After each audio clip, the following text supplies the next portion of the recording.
अब आते हैं हम आखिरी स्टेप पे, इसके बाद सीधे चलते हैं प्रैक्टिकल्स पे।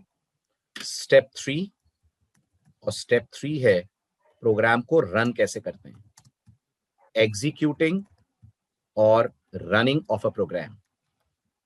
अगेन याद रखिएगा, रन करने के अलग अलग तरीके अलग अलग आईडीज में होते हैं। Right now we are discussing Turbo, तो मैं आपको टर्बो के हिसाब से बता रहा हूं।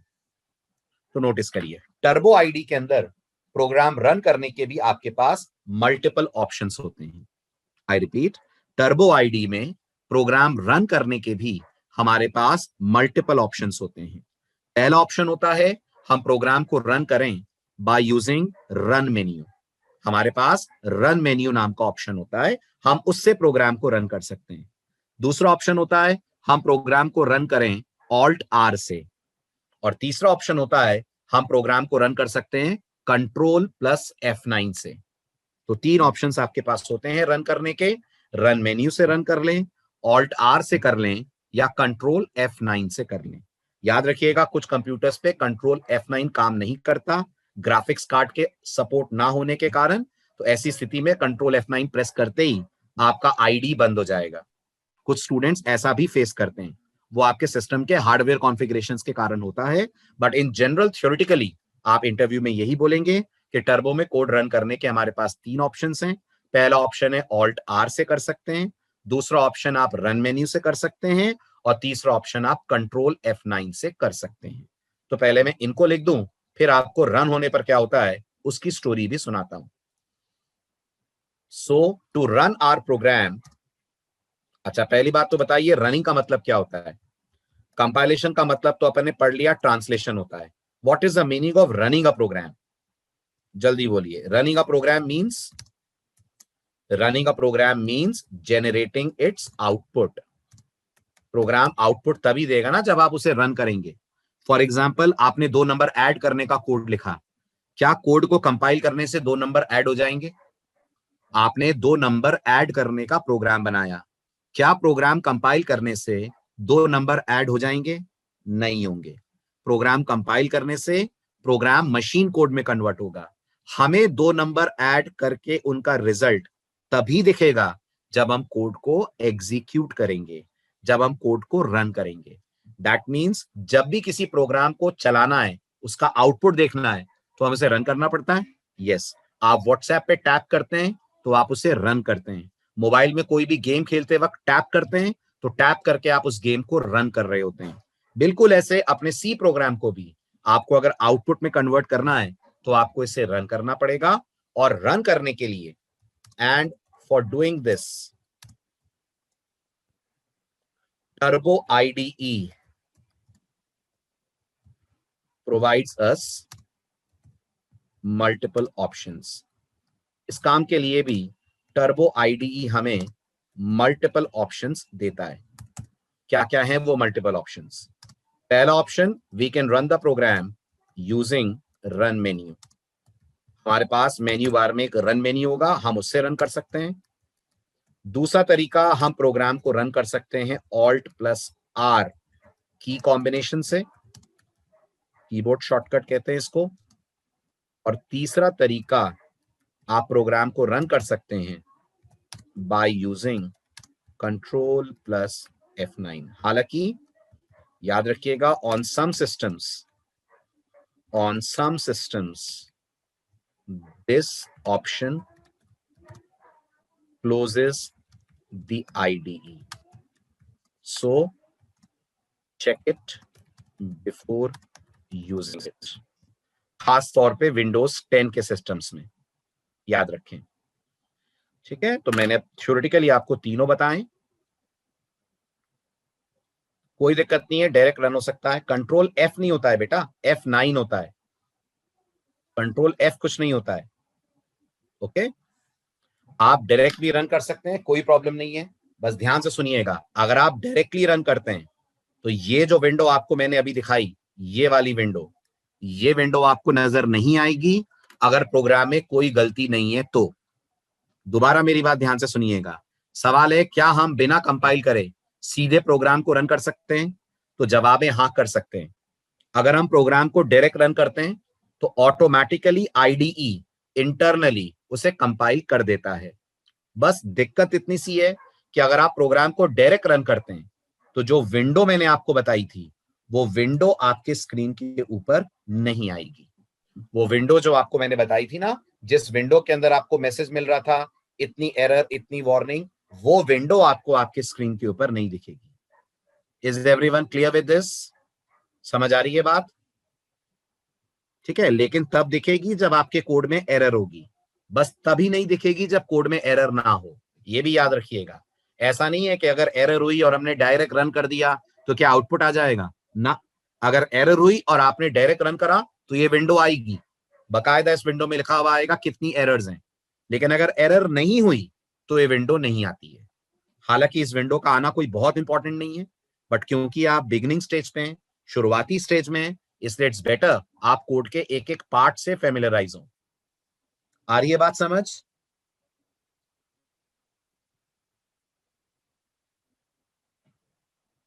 गुड, चलें आगे। चलिए, तो अब इस पार्ट को कंप्लीट कर दिया मैंने। अब आते हैं नेक्स्ट पार्ट पे, आखिरी पार्ट। अब पार्ट आता है जब हम प्रोग्राम रन करते हैं तो हमें आउटपुट कैसे दिखेगा और क्या होगा। तो टर्बो आईडी में ध्यान दीजिएगा, जब आप प्रोग्राम को रन करेंगे तो आप देखेंगे आपका जो आईडी है वो हल्का सा ब्लिंक करके रह जाएगा, यानी आपको प्रोग्राम का आउटपुट नहीं दिखेगा। आपको रन करने के बाद अभी भी ब्लू कलर की सोर्स कोड विंडो दिख रही होगी, आउटपुट विंडो आपको नजर नहीं आएगी। अगर आपको अपने प्रोग्राम की आउटपुट विंडो देखनी है तो आपको एक और की कॉम्बिनेशन प्रेस करना पड़ता है, और वो की कॉम्बिनेशन होता है Alt प्लस F5। मेरी बात दोबारा ध्यान से सुनिएगा। क्या प्रोग्राम को रन करते ही हमें स्क्रीन पे आउटपुट दिखने लगेगा? तो जवाब है नहीं। टर्बो आईडी में ऐसा नहीं होता। जब टर्बो आईडी में आप प्रोग्राम को रन करते हैं तो रन होने के बावजूद भी आपके प्रोग्राम में स्क्रीन पे आपको आपका कोड ही दिखता रहेगा, ब्लू कलर वाली कोड विंडो दिखती रहेगी। तो ऐसा क्या करा जाए कि हमें आउटपुट विंडो दिखे? इसके लिए आपको प्रेस करना पड़ेगा Alt प्लस F5। ये कॉम्बिनेशन प्रेस करेंगे तो आपकी आईडी की विंडो बंद होगी और आप पहुंचेंगे कंसोल विंडो पे। क्या Alt F5 प्रेस करने से बच सकते हैं? कुछ ऐसा कर सकते हैं कि हमें ऑटोमेटिकली आउटपुट दिख जाए? बिल्कुल कर सकते हैं। बहुत सारे लोग आप में से उसको जानते होंगे, और वो है एक और फंक्शन कॉल करना जिसका नाम होता है getch, जो मैंने अभी आपको नहीं बताया है। इसके बाद हम getch के बारे में बात करेंगे।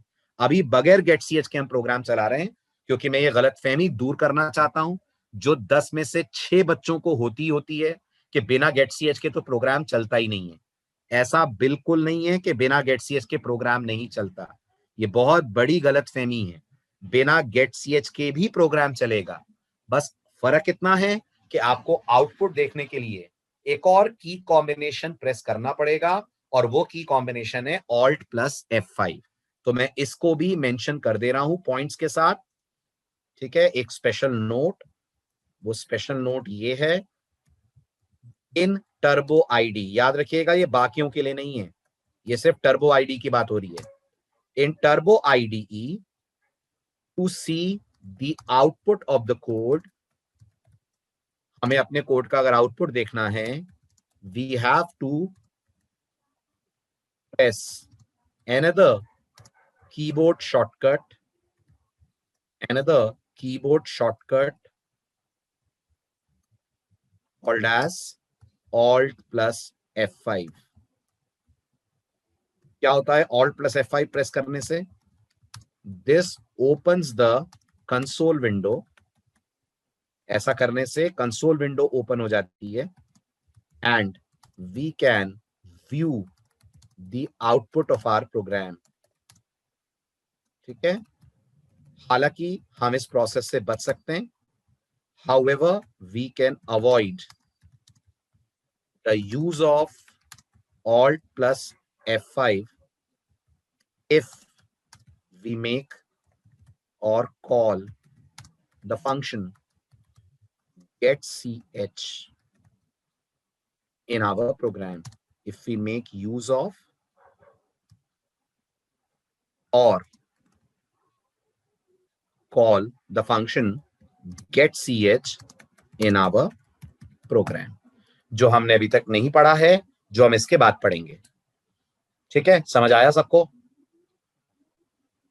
सारे स्टेप्स क्लियर? चलिए, सो अब टाइम है कि हम प्रैक्टिकल देखें। बहुत दिन से आप थ्योरी थ्योरी देखे जा रहे हैं, नाउ इट्स द टाइम कि हम ऑब्जर्व करें इस पूरे प्रोसेस का प्रैक्टिकल इंप्लीमेंटेशन। ठीक, तो सबसे पहले जब आप अपने सिस्टम पे टर्बो आईडी इंस्टॉल कर लेंगे, क्या टर्बो आईडी इंस्टॉल करनी पड़ेगी अलग से? बिल्कुल करनी पड़ेगी आपको अलग से। विंडोज में बिल्ट इन नहीं आती है? नहीं, विंडोज में बिल्ट इन नहीं आती है। कहां से मिलेगी टर्बो आईडी? टर्बो आईडी का पूरा सेटअप आपके ग्रुप में शेयर हो जाएगा आज। याद से आप क्लास के बाद अपने सिस्टम पे उसे इंस्टॉल कर लें। कुछ स्पेशल करना पड़ता है उसको इंस्टॉल करने के लिए? कुछ नहीं करना पड़ता। जैसे आप किसी भी सॉफ्टवेयर को डबल क्लिक करके इंस्टॉल करते हैं, इसको भी आप डबल क्लिक करेंगे, ये आपके सिस्टम पे इंस्टॉल हो जाएगा। बस ये इंश्योर करिएगा कि आप विंडोज 10 यूज कर रहे हैं, तो विंडोज 10 के लिए जो टर्बो आईडी आप वो यूज करें। ठीक है, कैसे पता चलेगा आईडी इंस्टॉल हो गई है हमारे कंप्यूटर पे? तो टर्बो आईडी के इंस्टॉल होते ही जैसे मेरे डेस्कटॉप पे आपको दिख रहा होगा, ऐसे आपके डेस्कटॉप पे भी एक शॉर्टकट आइकन आ जाएगा। आइकन का डिजाइन डिफरेंट हो सकता है, लेकिन कुछ ना कुछ शॉर्टकट आइकन आपको यहां पर जरूर दिखेगा जो बताएगा कि आपके कंप्यूटर पे टर्बो आईडीई इंस्टॉल हो गई है। इनफैक्ट आप कोई भी आईडी इंस्टॉल करते हैं तो आपको शॉर्टकट के तौर पे वो डेस्कटॉप पे दिखती है। जैसे आप टर्बो के ठीक नीचे देखें, मैंने एक और आईडी इंस्टॉल करी हुई है, इसको भी हम लोग बहुत जल्दी यूज करने वाले हैं। और आपको याद होगा this ID name is code blocks. बिल्कुल आप फोन पे भी चला सकते हैं विनायक, बट मैं रिकमेंड करूंगा कि आप लैपटॉप पे या कंप्यूटर पे प्रैक्टिकल्स करें। बहुत सारी चीजें फोन पे फिर आपको नहीं चलती हुई दिखेंगी, बेसिक बेसिक प्रोग्राम सारे चलेंगे। राइट, फोन पे आपको लेना है तो सी फॉर ड्रॉइड ले लीजिएगा, आपको ऐप स्टोर पे मिल जाएगा C for droid, DROID, C for droid. ये सॉफ्टवेयर आप डाउनलोड कर लें, ये ऐप है और ये बिल्कुल टर्बो आईडी जैसा ही एनवायरमेंट आपको प्रोवाइड करती है। ठीक है, समझ आ रहा है? तो आपको ओवरऑल दो सॉफ्टवेयर की जरूरत है, कुछ दिनों बाद आपको कोड ब्लॉक्स की जरूरत पड़ेगी। अभी के लिए हम लोग यूज कर रहे हैं टर्बो आईडी। इतना समझ आया? आगे बढ़ो। ठीक है, अब टर्बो आईडी को आप डबल क्लिक करेंगे, डबल क्लिक करते ही आपके सामने टर्बो आईडी की विंडो ओपन होगी।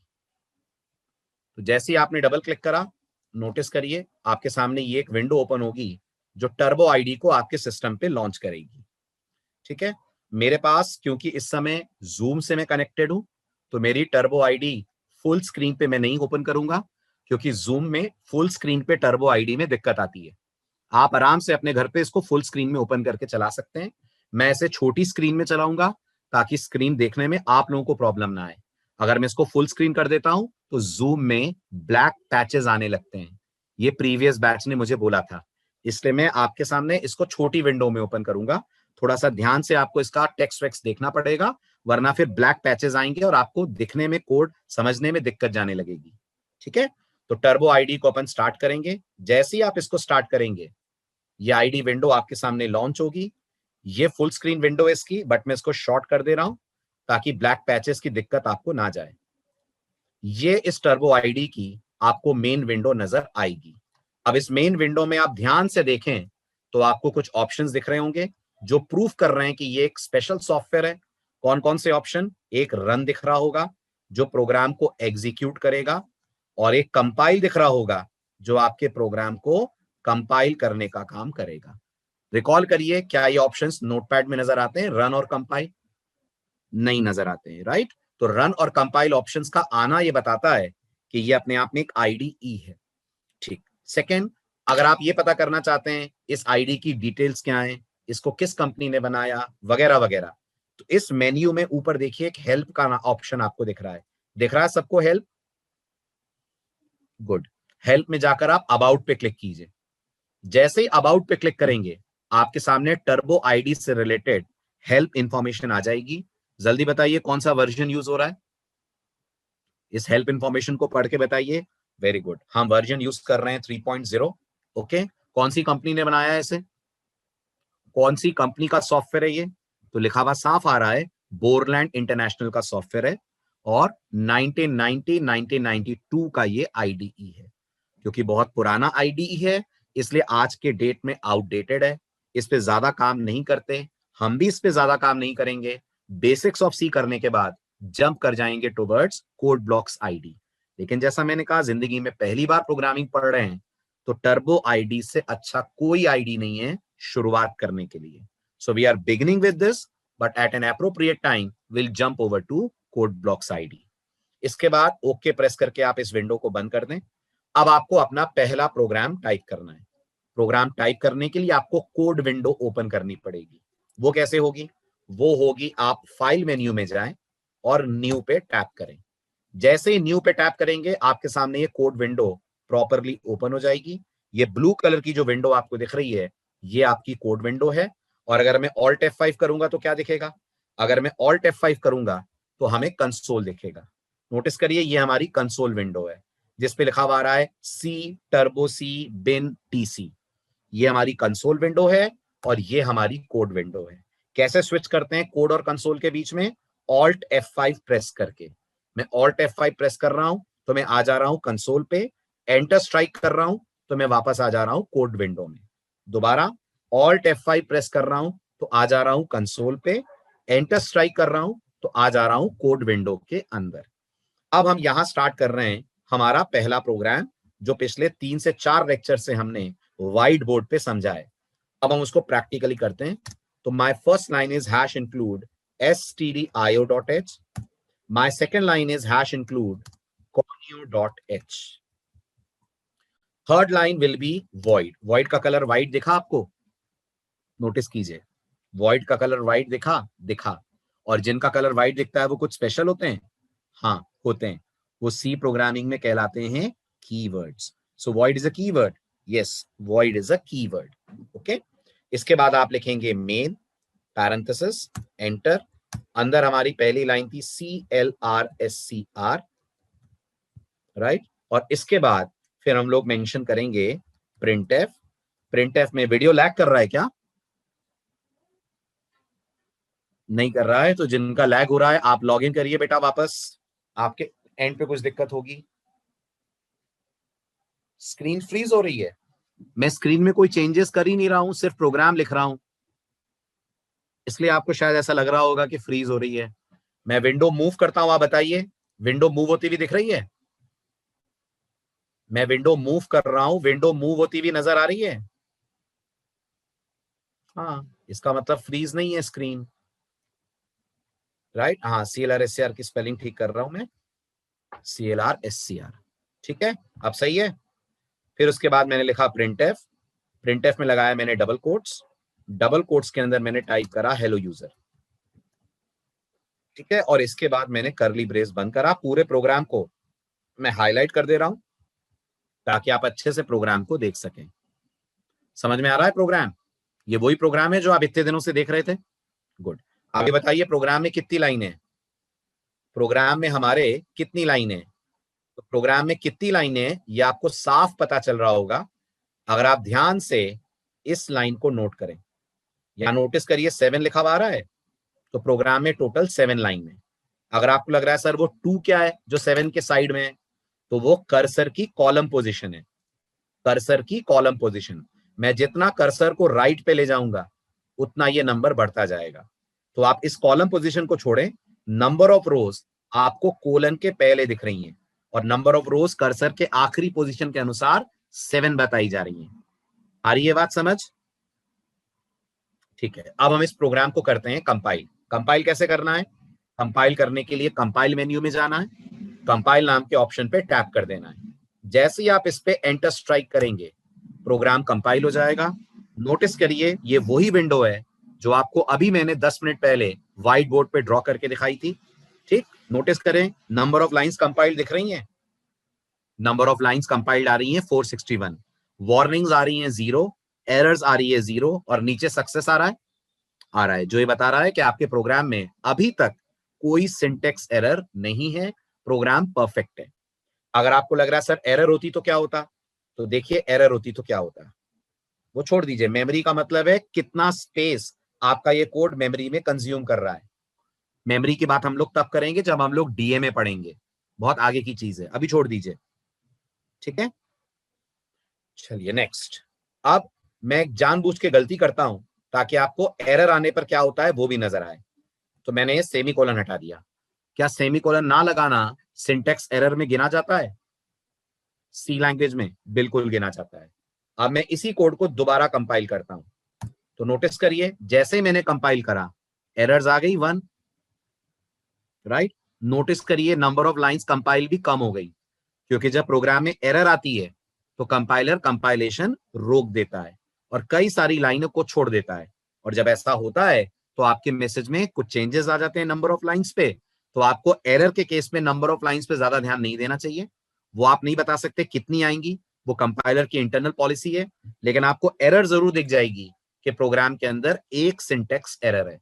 अब जब आप एंटर स्ट्राइक करेंगे तो वो लाइन हाईलाइट हो जाएगी जिस लाइन के ऊपर या जिस लाइन पे आपसे गलती हुई है। गौर करिएगा, जिस लाइन के ऊपर या जिस लाइन पे आपसे गलती हुई है। तो हमसे गलती प्रिंटएफ के ऊपर वाली लाइन पे हुई है, तो कंपाइलर ने प्रिंटएफ वाली लाइन को हाईलाइट कर दिया है और यहां आपको बता रहा है स्टेटमेंट मिसिंग और लास्ट में एक सेमीकोलन दे रहा है। तो नोटिस करिए सिंटेक्स एरर कंपाइलर खुद डिस्क्राइब करता है अच्छे से।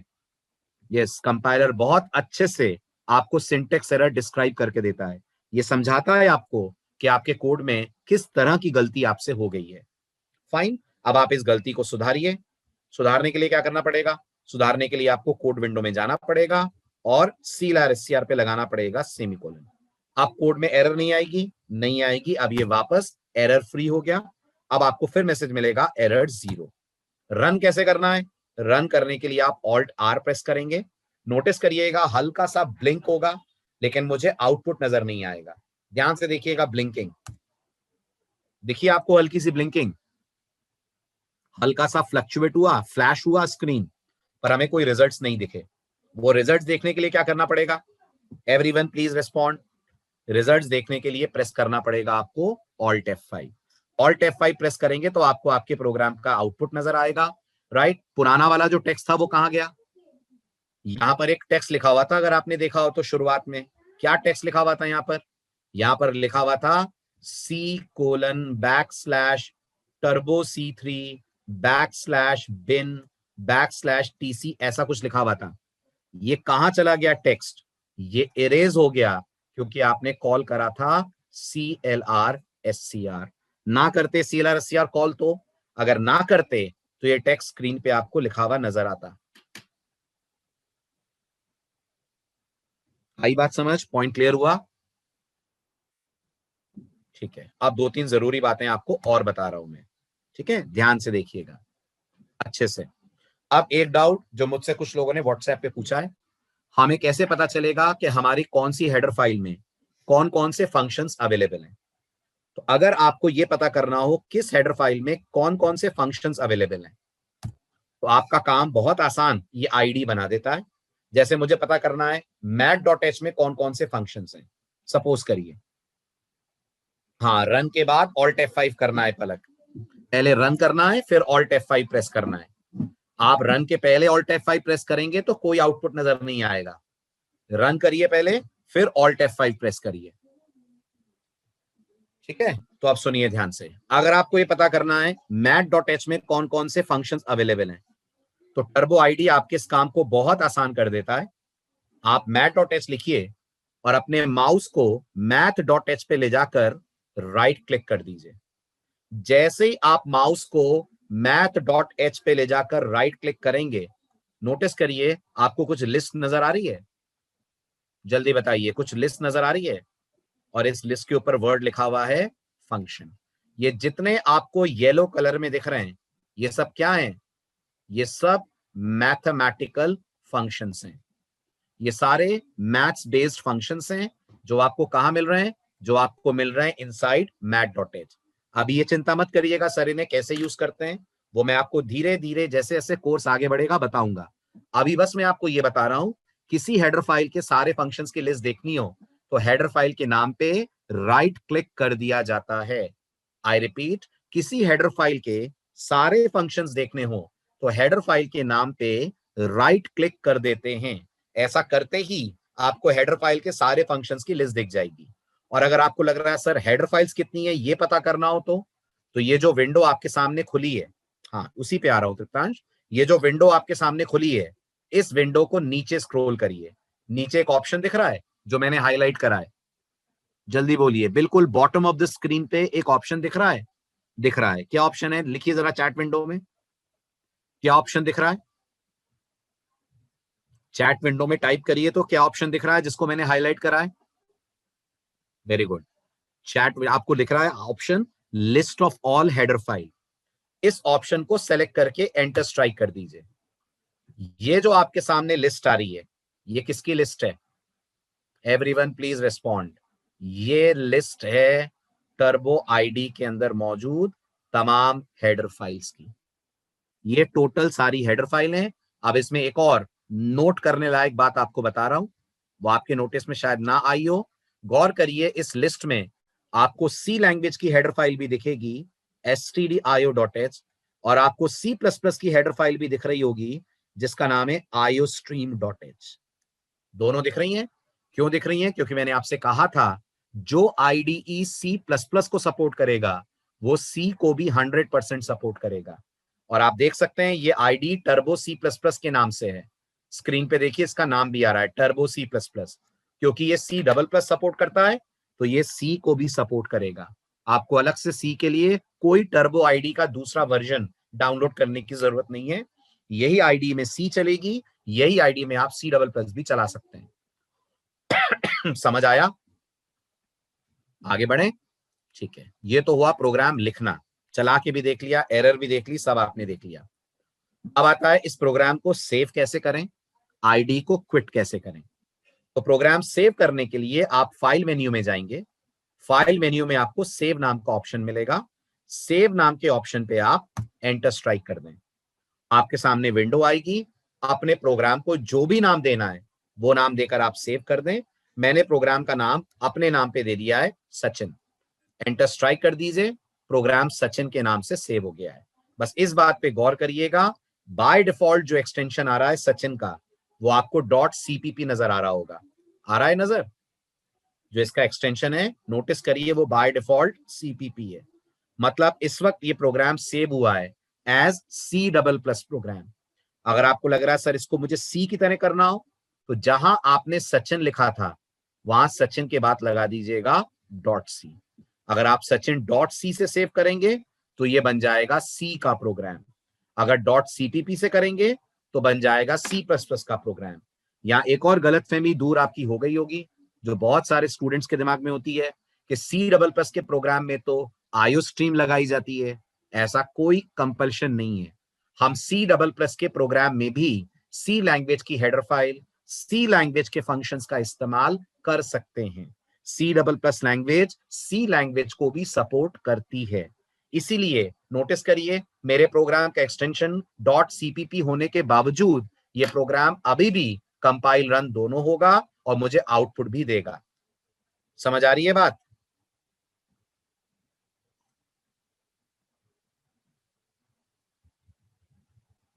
ओके, तो ये आपका प्रोग्राम सेव हुआ। Where programs are save, program आपके लोकेशन आ रही है, देखिए ध्यान से। प्रोग्राम कहां सेव होते हैं? बिल्कुल नीचे देखिए, आपको लोकेशन दिख रही होगी। दिख रही है, नहीं दिख रही है? नहीं दिख रही है तो मैं बता देता हूं, ये रही लोकेशन। कहां सेव हो रहा है प्रोग्राम बताओ? ये प्रोग्राम सी ड्राइव के अंदर टर्बो सी नाम के फोल्डर के अंदर टर्बो C3 के अंदर बिन में जाकर सेव हो रहा है। ये इसकी लोकेशन है, सी ड्राइव में, टर्बो C3 में, बिन में। क्लियर? अहमद, डाउट दूर हुआ? ये आपके प्रोग्राम की लोकेशन है जहां पर बाय डिफॉल्ट टर्बो इसे सेव कर रहा है। क्लियर? ओके, तो ये आपने प्रोग्राम सेव करा। Let me clear the screen. Save करने के बाद अब आपको इस विंडो को क्लोज करना है। तो नोटिस करिए, विंडो क्लोज करने के लिए क्विट नाम का ऑप्शन आपको मेन्यू में मिलेगा। जैसे ही आप एंटर स्ट्राइक करेंगे आपसे पूछा जाएगा कुछ चेंजेस हुए, उन्हें सेव करना है, यस कर दीजिएगा। आईडी आपका क्लोज हो जाएगा। अब फिर क्या करना है, इसको दोबारा अगर ओपन करना है तो, अगर दोबारा ओपन करना है सेम प्रोसेस है। टर्बो पे आप डबल क्लिक करिए, स्टार्ट करिए आईडी को। ठीक है, आईडी को स्टार्ट करेंगे तो आपके सामने आपका प्रीवियस कोड ओपन हो जाएगा। अगर बाय चांस ये कोड ओपन नहीं होता है आपके सामने, तो आपको क्या करना है वो भी बता रहा हूं, ध्यान दीजिएगा। अगर ये विंडो ऐसी दिखती है आपको, तो आप फाइल में जाइए, ओपन में जाइए। ठीक है, क्या प्रोग्राम लिखा था अपन ने, जल्दी बोलिए। हमारे प्रोग्राम का नाम क्या था, sachin.cpp। पूरा पूरा देना पड़ेगा नाम, sachin.cpp लिखकर एंटर स्ट्राइक कर दीजिए, आपका प्रीवियस कोड ओपन हो जाएगा। ये कोड आपके सामने वापस आ जाएगा। आपको इसमें जो चेंजेस करने हैं वो चेंजेस करके आप इसे दोबारा कर सकते हैं एग्जीक्यूट। क्लियर हुआ, प्रैक्टिकल समझ आया। How to install IDE just by double clicking वेदिका, there is nothing special which needs to be done. आप सेटअप पे डबल क्लिक कर दीजिए, आईडी इंस्टॉल हो जाएगा। हाँ इश्नूर, हमने सचिन लिखा था, लेकिन आईडी ने .cpp भी तो दिया था, मैंने हाईलाइट करके दिखाया था ना एरो बनाकर। हमने सिर्फ सचिन लिखा था, टर्बो आईडी उसे अपने आप .cpp एक्सटेंशन दे देगा। आप चाहे तो .cpp रहने दें, आप चाहे तो .c कर दें। ठीक, इतना प्रैक्टिकल करिए, नेक्स्ट लेक्चर में आइए, कोई डाउट्स आपके होंगे तो वो सॉल्व करूंगा मैं, नहीं तो हम बढ़ेंगे गेट ch और अगले टॉपिक की तरफ। Okay, bye bye, take care.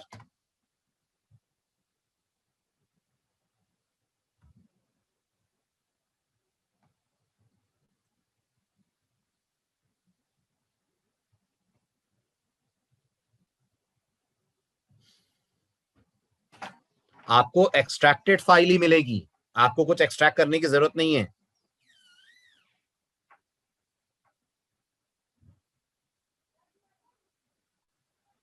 Which type of window install, right click करिए अपने कंप्यूटर पे, दिस पीसी पे, आपको पता लग जाएगा। दिस पीसी पे राइट क्लिक करेंगे तो बता दिया जाएगा आपको ऑपरेटिंग सिस्टम कौन सा है, कौन सी विंडोज है। राइट, तृप्तांश का क्वेश्चन है, बोलिए तृप्तांश क्या क्वेश्चन है।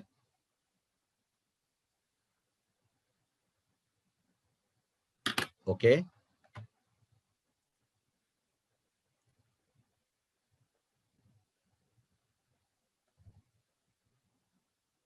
जी तृप्तांश बोलें। Good evening, sir. Good evening. Sir, I have a question. Sir, Windows 10 Home version better या फिर Windows 10 Pro? विंडोज 10 होम, आपके लिए विंडोज 10 होम इज बेटर, आपको या प्रो सर की जरूरत नहीं है। बिकॉज मेरे लैपटॉप में Windows 10 Home इंस्टॉल्ड है और वो अभी मार्केट में Windows 10 Pro आ रहा है। हाँ कोई दिक्कत नहीं है, आपका होम भी काम करेगा, कोई इशू नहीं है। प्रो आपको तब चाहिएगा जब आप हाई एंड सॉफ्टवेयर यूज करेंगे, जिसकी अभी जरूरत नहीं है। ओके सर, यही डाउट था। Thank you sir. वेलकम। ठीक है, चलिए मिलते हैं नेक्स्ट लेक्चर में। Bye bye, take care. Anush, उसमें टाइम है अभी, इतनी जल्दी नहीं कर पाएंगे कमांड प्रॉम्प्ट पे। कमांड प्रॉम्प्ट पे कंपाइल और रन करने के लिए आपको डायरेक्ट कमांड्स यूज करने पड़ेंगे, जिसका नाम होता है टीसी और सीपीपी। इनके थ्रू आप अपने प्रोग्राम को कंपाइल और रन करेंगे, but that will take time. बिल्कुल अतुल, प्रिंटफ में आप जो लिखेंगे वो आपको आउटपुट में दिख जाएगा। अपना नाम लिखेंगे तो आपका नाम दिख जाएगा, हेलो की जगह आपने अपना नाम लिखा होगा तो वो प्रिंट हो जाएगा। बस लिखना डबल कोट के अंदर। ओके